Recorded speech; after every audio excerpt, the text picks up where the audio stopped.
ભૂપેન્દ્રસિંહ ઝાલાના હાઈકોર્ટે જામીન મંજૂર કર્યા. અંતે બીઝેડ ગ્રુપના સીઈઓ ભૂપેન્દ્રસિંહ ઝાલાના જામીન હાઈકોર્ટે મંજૂર કરી દીધા છે. હાઈકોર્ટમાં એડવોકેટ વિરલ પંચાલ મારફતે રેગ્યુલર જામીન અરજી દાખલ કરવામાં આવી હતી, જેની સુનાવણી બાદ ગુજરાત હાઈકોર્ટે ચુકાદાનો મત રાખ્યો હતો અને આજે ભૂપેન્દ્રસિંહ ઝાલાને રેગ્યુલર જામીનનો ચુકાદો જાહેર કરાતા સાબરકાંઠા જિલ્લામાં ખુશી જોવા મળી હતી. નોંધનીય છે કે આ સમગ્ર કેસના ફોરેન્સિક ઓડિટ મુજબ કોઈ નવા રોકાણકાર પૈસા માંગતા હોય તેવું સામે આવ્યું ન હતું.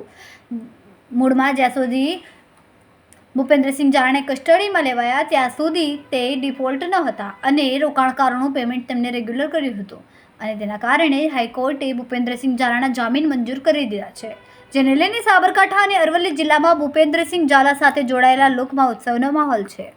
બસ મારા થોડાક સામાજિક પ્રશ્નો, સામાજિક કારણો અને બીજું હું પહેલાંથી જ ભારતીય જનતા પાર્ટીનો કાર્યકર્તા રહ્યો છું, તો એક વ્યક્તિગત કારણો મતલબમાં જે ઉમેદવારના વ્યક્તિગત કારણોના લીધે એક અપક્ષ ફોર્મમાં દાવેદારી કરી હતી અને લાંબુ વિચારતા એવું મને પોતાને એવું લાગે છે કે આ વસ્તુ વ્યક્તિગત કારણો એ ક્યાંક દેશ લેવલે મોદી સાહેબને એક હિન્દુત્વને ક્યાંક ને ક્યાંક નુકસાન થઈ રહ્યું છે એવું મને લાગતું હતું. એટલે એના કારણે જે ઉમેદવાર જોડે બેઠક કરી, વાતચીત કરી અને એ જે અમારા વ્યક્તિગત કારણો હતા એનું એક સમાધાન કર્યું અને સમાધાન કર્યા પછી એક ભારતીય જનતા પાર્ટીને અને મોદી સાહેબને ફરીથી એ કમળ અહીંયાથી જાય એવું ડિસિઝન લઈને મેં મારું ફોર્મ પરત ખેંચ્યું. જય ભારત.